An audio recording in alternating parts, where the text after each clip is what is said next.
Hello, this is Walking with Jesus Ministries International, and I am Paul Walker.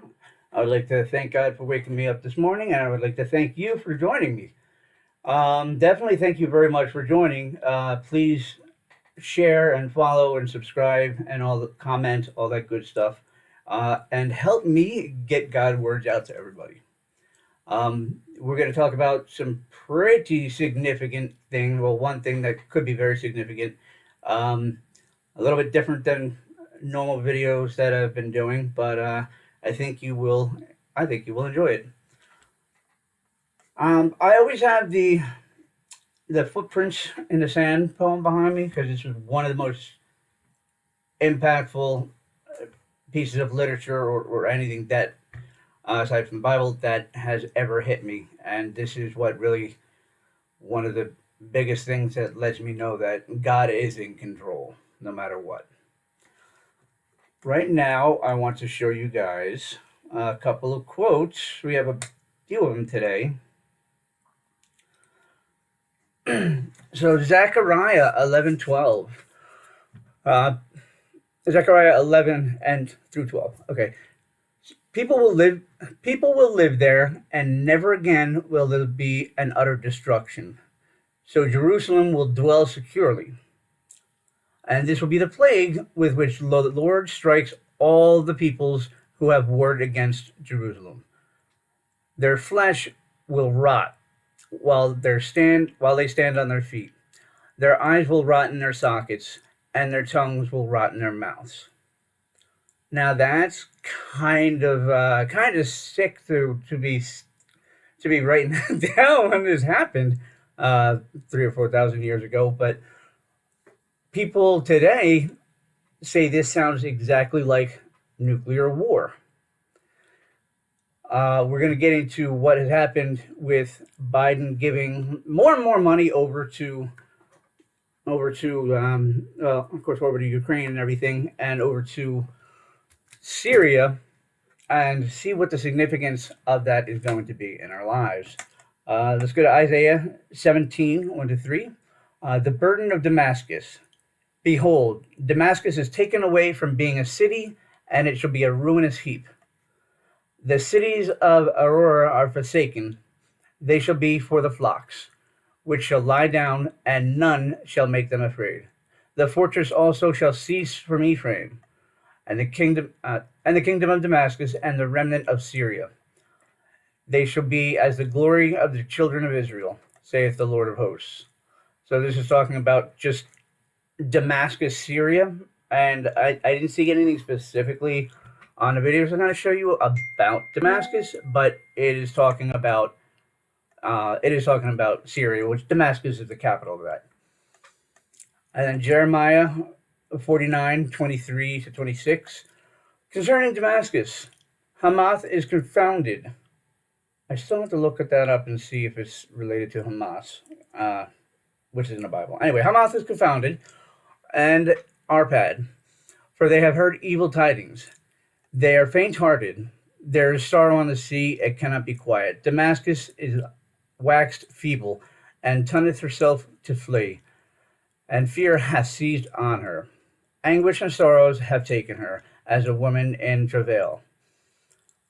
Uh, how is the city of praise not left, the city of my joy? Therefore her young men shall fall in the streets, and the men of war shall be cut off in that day, saith the Lord of hosts. And I will kindle a fire in the wall of Damascus, and it shall consume the palaces of Benadad. What else can you think of aside from a big mushroom cloud having a wall of fire? It's not a bunch of people with rocks and stones making a fire and trying to line it up on a wall. Like that's that's not going to make the imagery that God has put in Jeremiah 49:23 through 26. Um, so this is scary, and it's also you can find some of this in the and Revelations a little bit, and not specifically like this, but they talk about the end of the world, and this kind of relates to Ezekiel 38 also, uh, where God tells Ezekiel about the war that's going to happen at the end of times. And with Russia and Iran and who was the other one? Um, Russia and Iran and Turkey, I think, all coming together against Israel. Kind of like what's happening now. So I'm just trying to share this up with you guys. I think that the money that Biden is putting into Syria, into a government that doesn't exist anymore, whether they were on our side or not on our side, I don't know enough about it to say. But what I do know is that wherever our tax dollars are going, hell travel with it. So I think that is a very good potential starting of the war at the end of days, the the Damascus Syria nuclear explosion. Let's get into the videos about the historic opportunity that Biden feels we have in Syria. To another regime change war, maybe. After 13 years of civil war in Syria, more than half a century of brutal authoritarian rule by Bashar Assad and his father before him, rebel forces have forced Assad to resign his office and flee the country. We're not sure where he is, but there's word that he's in Moscow. At long last, the Assad... Wait. So we're kicking a guy out of his country. We're funneling ridiculous amounts of money there to the people who tried to overthrow him. And we think he is in Russia, one of the largest nuclear states in the entire world, who has already threatened to respond with tactical nukes. I am actually hearing this for the first time with you guys, so this is just blowing my mind. So, wait, Joe. So one of the main contributors to the war at the end of the world, Russia, who's also along with Iran and Turkey, they are harboring the previous dictator of Damascus, of Syria, where Damascus is, and we're funneling lots of money into Syria, whatever, to go back to your bank account or to go to help the people or to go to help whoever you're trying to control over there. So the old leaders in Russia, and he doesn't like the new people who threw him out. So now he goes, Russia, why not send some nuclear bombs over? What are you doing, Joe? Wow. Regime's fall. This regime brutalized and tortured and killed literally hundreds of thousands of innocent Syrians. The fall of the... How many millions did you brutalize, dismember, and kill under Planned Parenthood? But I digress. It's a fundamental act of justice. It's a moment of historic opportunity for the long-suffering people of Syria. Wait. A fundamental lack of justice. You mean like Trump's Mar-a-Lago property is only worth $18 million? So you're trying to sue him for $500 million? You're getting the government in New York to sue him for $500 million? What about your son, the crackhead, who has no experience in oil or gas or anything like that, or doesn't speak Ukrainian and is on board in Ukraine, and now he's pardoned? What are you talking about? Travesty of justice. Nothing you say holds any weight. And the world knows that Trump is back, thankfully. To build a better future for their proud country. It's also a moment of risk and uncertainty. As we all turn to the question of what comes next, the United States will work with our partners and the stakeholders in Syria to help them seize an opportunity to manage the risks. You know, for years, the main backers of Assad have been Iran, Hezbollah, and Russia. But over the last week, their support collapsed all three of them, because all three of them are far weaker today than they were when I took office. No, they are not. They are far stronger today. They are far richer today. They are far more powerful today. They are far more psychotic today because of what your administration has done. And the fact that you can't see that all of them together supporting the guy who got ousted by probably our CIA or whatever, who's now living in Russia, who didn't want to leave his country. He's going to bomb Damascus. My dude, come on. And let's remember why. After Hamas attacked Israel on October the 7th, 2023, when much of the world responded with horror, Iran and its proxies chose to launch a multi-front war against Israel. Yeah, and you chose to support all the Hamas holes at college campuses who are saying that Jews don't have a right to live, but that's not an anti-Semitic statement. It depends on context. You know what, dude? That's not enough. Let's see. What else do we have here? She should do that one. Let's see. Let's talk about what... Welcome back. After the stunning collapse of Syria's Assad regime, concerns are now being raised over the rebel army's Islamist roots. Trump reacting to the escalating conflict in Syria, saying, quote, "This is not our fight," and that the U.S. should stay out. Here with reaction to the latest Middle East shakeup, we have former Deputy Assistant Secretary. Okay. Now I've heard other commenters, some ones that I really like, say that what Trump is doing, he didn't read the Bible, but he's acting it out. I don't know whether or not Trump is actively reading the Bible now. I think things might have changed after the assassination attempts from the deep state, but he just knows that it's not a good idea. You don't oust someone who's connected to the three countries that are focused on the end of the world, especially when his country is one where the nuclear bomb goes off. Nobody will visit there for 7 years. You can't touch the bodies. So Trump may have, I don't know if he read this or may have heard it at church. I know Trump has definitely had an inside change, but I can't tell you exactly. I don't hang out with him, so I can't tell you what he, whether or not he read this in the Bible, but most of what he's saying is straight up common sense, which is what the Bible is. There's one guy, I'll have to find him. He says, Bible stands for basic instructions before leaving Earth.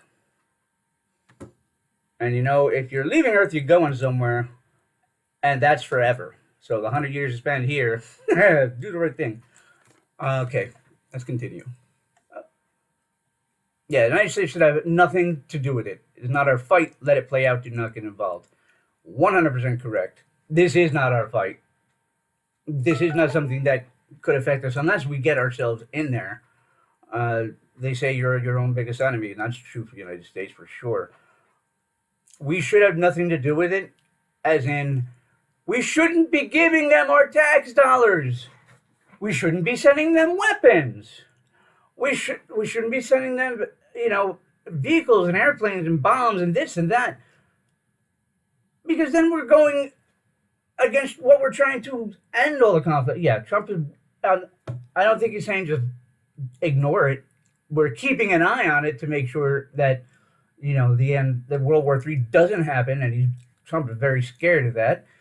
Or he's mentioned it, that it's frightening. Nuclear bombs today are so much stronger than they were when they started, and all you need is one idiot to hit the button, and then the rest of the world is gone. And it's going to happen in Damascus. I don't know when, but that's what the Bible says. So, yes, we should have nothing to do with it. We do not need our people in there. We do not need to be micromanaging crap. That's what the idiots and the current government are doing, micromanage everything. No. And that the U.S. should stay out. Can't point to it. Okay, you guys can see it. Right there. Okay. That's ISIS. ISIS will try to use this period to reestablish its capabilities, to create safe havens.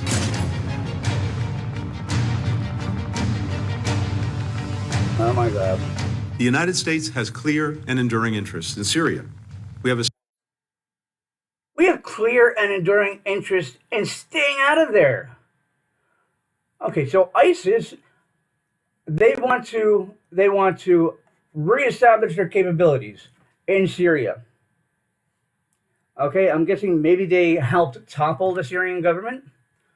So now there is a group that Assad and Russia and all them can focus on when they're sending their nuclear bomb to Damascus to kill them.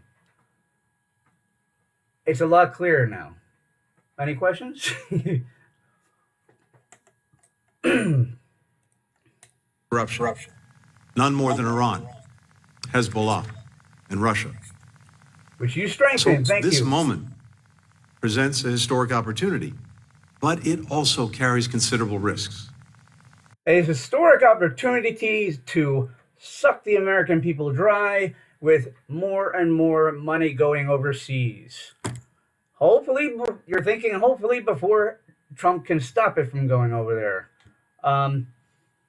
If it's not already out of the country when he gets in office, it's not going to. He will find a way to void whatever BS contract you're going to create with sending all of my money and your money over to Syria and Ukraine and this place and that place. And not, what about the people in Appalachia, man?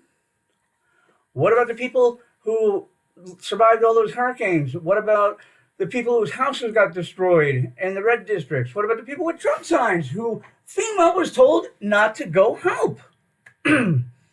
That was several weeks ago, so I didn't make a video on it, 2 months ago maybe. But yeah, look up FEMA not helping Trump supporters.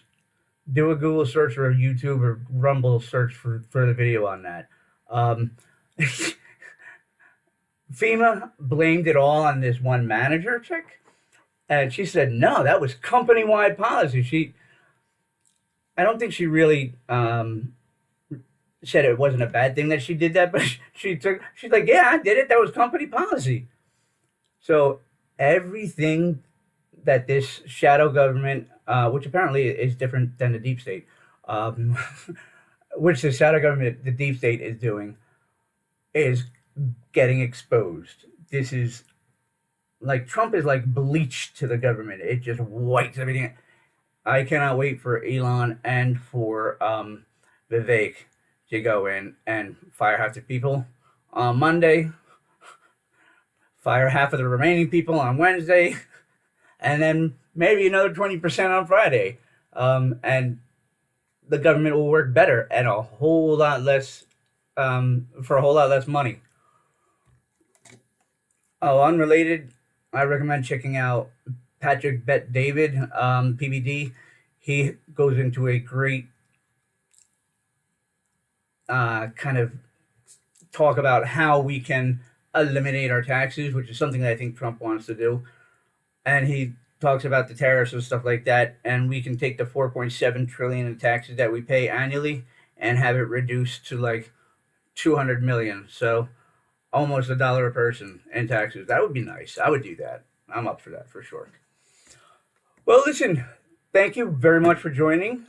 I'm going to try to do an upload on Monday and on Friday. Monday, so you have something to keep you sane during the week, and Friday to get all of the crazy week out of your head and be able to relax with anybody you relax with on the weekend. I think that's it. So sorry this one took so long to come out. I've just been very busy with a whole lot of different things. If you want to know what, put a comment in. Paul, what are you busy doing? Or send me an email. Oh yeah, that's what I want to do. Let's see. Okay, good. Where is it?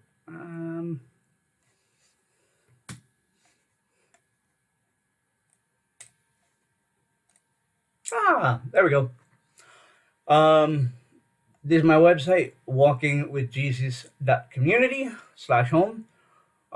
If there's any way you can help support our ministry by giving something, that we would absolutely love it. any amount you can. We're trying to start a type of a Bible study or discussion or something like that. And I'm also trying to set up a charity to help homeowners with the cost of electricity. Let's see. Okay, that's one of the slides. So you can check these out.